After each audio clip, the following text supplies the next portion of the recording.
Masih di Fajar Berkah, Pasti berkah.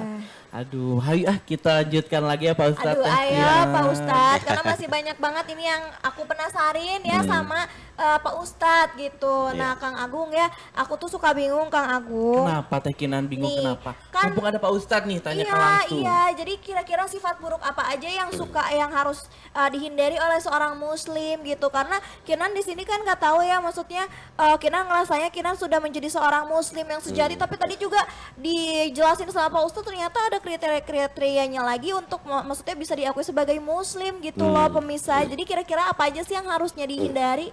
Ya, pemirsa UTP yang dirahmati Allah Subhanahu Wa Taala, tadi sesuai pertanyaan yang dikatakan Tekinan, yaitu kita harus senantiasa menjauhi sifat-sifat buruk, kan?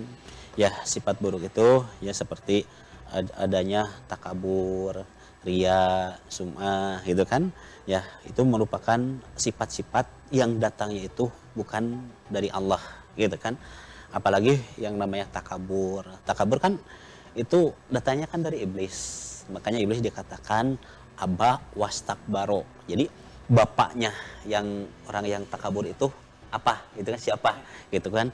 Berarti iblis. Berarti kalau ada orang yang memiliki sifat takabur, berarti anaknya iblis. Iblis, aduh takut juga Pak Ustadz ya. Aduh, Bisa ini dikatakan iblis gitu ya Pak. Iya. Oh, iya, Iblis, kan aba astagfirullah. wastakbaro. Jadi bapaknya orang yang takabur itu iblis. Auzubillahiminzalik ya, Jadi pemirsa yang ada di seperti rumah. itu. Nah, Ya. jadi untuk menghindari perbuatan-perbuatan atau sifat-sifat buruk yang seperti itu, ya kita ingat kita itu asalnya dari mana. Kedua, kita sedang ada di mana. Yang ketiga, kita akan kemana, ya kan? Minallah, ilallah, alallah. Itu sifat yang tiga itu harus selalu tertanam. Biar kita selalu waspada, biar kita selalu hati-hati akan siapa diri kita itu. Apakah pantas kita sebagai seorang muslim memiliki sifat demikian, Iya, kan? iya. Malahan kan Kangjeng Nabi saja kan tidak mencontohkan kan sifat betul. yang seperti itu. Betul. Nah, ya makanya. Lalu kita khawatirkan kalau kita memiliki sifat-sifat buruk seperti itu, nomor yang selanjutnya akan memutuskan tali silaturahim. Yang pertama. Terus yang kedua, amal ibadah yang kita perbuat itu akan didelete, dihapus. Mana hasil sholatnya, mana hasil puasanya. Aduh sayang banget ya Pak Ustadz ya. Nah, Iya. makanya kita harus senantiasa hati-hati gitu. Jadi jangan sampai kita sudah menanam, lalu kita juga yang merusaknya lagi gitu. sia-sia Jadi ya, sia-sia. Agung. Mana yang akan menjadikan bekal kita kehidupan nanti di akhirat. Iya, Jadi betul. yang akan menjadikan bekal kita kehidupan di akhirat itu ahsanu a'mala. Jadi arti ahsanu amala itu teman sejati. Gitu. Kira-kira Teteh dan Kang Agung tahu nggak arti daripada teman sejati itu? Apa tuh Pak Ustadz? Ya. Kalau kata Kang Agung apa nih? Teman sejati sih Teman kayaknya sejati yang teman selalu ada ya Pak iya, Ustadz. tidak pernah meninggalkan temannya gitu. Ya, contoh gini, ya, kita katakan teman sejati dalam kehidupan suami istri. Kata si suami yang menjadikan teman sejati itu istri. Ya, contoh, ketika si suami meninggal, gitu kan, kira-kira si istri itu bakal ikut, enggak? Belum tentu Pak Ustadz. Enggak, bakal diikut dikubur enggak? Oh, bakal ikut ini tidak Pak Ustadz. Ya. Ada masih Pak Ustadz. Nah, itu bisa dikatakan teman sejati enggak? Masih bisa Pak Ustadz kalau kata Kinan mah. Karena kan yang penting mah ini ya ikatannya gitu, Ikatannya. bener nggak?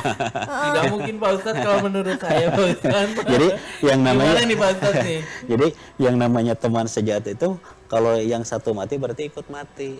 Nggak gitu juga ya konsepnya. Ya, makanya yang dinamakan teman sejati itu ahsanu amala. Apa itu ahsanu amala? Yaitu amal soleh yang Nah, kita itu perbuat. dia, Gitu. Amal soleh ya. Amal Jadi solehnya. ketika kita hidup, teman sejati itu selalu ada, dan ketika kita mati, teman sejati itu Mendoakan ya, Pak Ustadz. ada menjemput kita. Itu yang dinamakan teman sejati. iya, Jadi iya, iya. diusahakan kita senantiasa menjalankan kehidupan ini harus senantiasa memiliki teman sejati. Jadi teman sejati itu amal soleh gitu kan, Iya. amal baik yang kita perbuat Iya, ketika kita masih hidup gitu. Nah, tapi Kang Agung, kita kan sebagai generasi Z banget gitu ya, susah gitu loh untuk menerapkannya gitu. Nah, kalau dari Pak Ustadz tips and triknya gimana? Karena kalau buat Gen Z ini kan emang treatmentnya harus beda gitu ya, Kang Agung, bener gak sih? Iya, zaman anak-anak zaman sekarang tuh beda lah Pak Ustadz ya. Gimana nih Pak Ustadz caranya Pak Ustadz?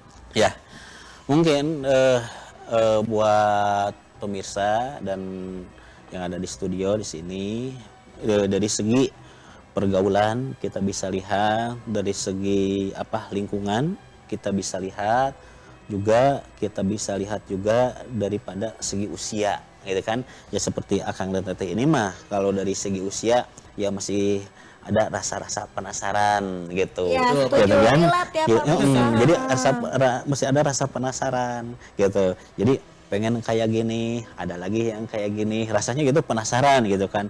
Pengen kita berbuat baik atau kita ingin kita merubah diri, tapi zaman yang selalu mendorong kita, yang selalu menghantui kita, jadi penasaran gitu. Jadi insya Allah lah bakal susah, tapi bisa gitu.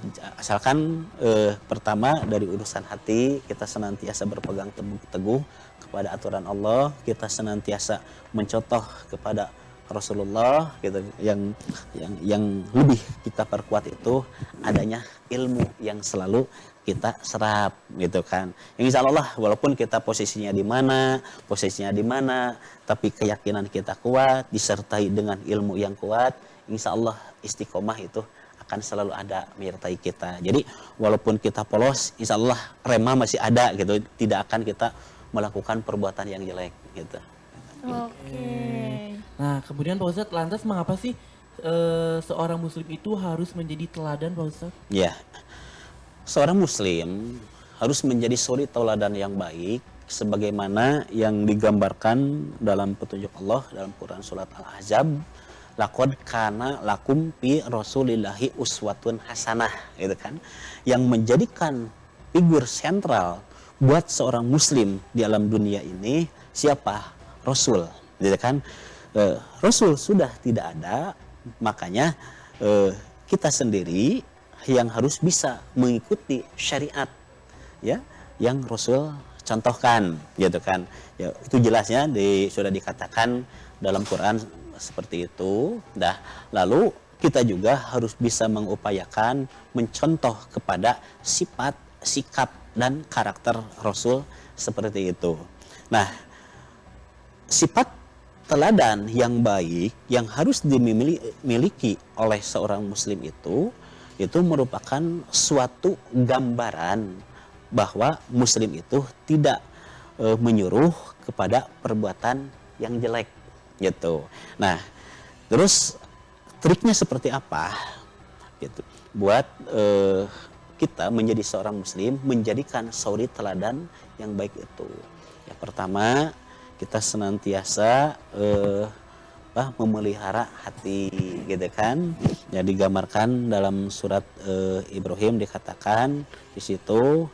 Jadi gambaran kekuatan yang baik, gambaran akidah atau karakter teladan yang baik itu digambarkan kasyajaratin asluha, digambarkan di situ seperti akar gitu kan. Jadi kalau kita akar kita dalam sebuah tanaman, akar itu kita pelihara, kita siram, kita kasih pupuk, maka akan menghasilkan sebuah batang yang bagus. Nah, begitu pula dengan hati kita menjadi seorang muslim, pertama yang harus kita jaga itu, yang harus kita kasih asupan makanan itu, yang paling pokok itu hati. Jadi jangan sampai kita mengasih makanan itu dari mulut sampai ke perut, dari mulut sampai ke perut. Kalau sudah kenyang baru dibuang. Tapi hati kita, rohaniah kita tidak sadar gitu kan, tidak menjaganya. Jadi kunci mah itu. Jadi hati kita senantiasa jaga, maka bakal menghasilkan akan batang yang kuat. Ya seperti kita kan.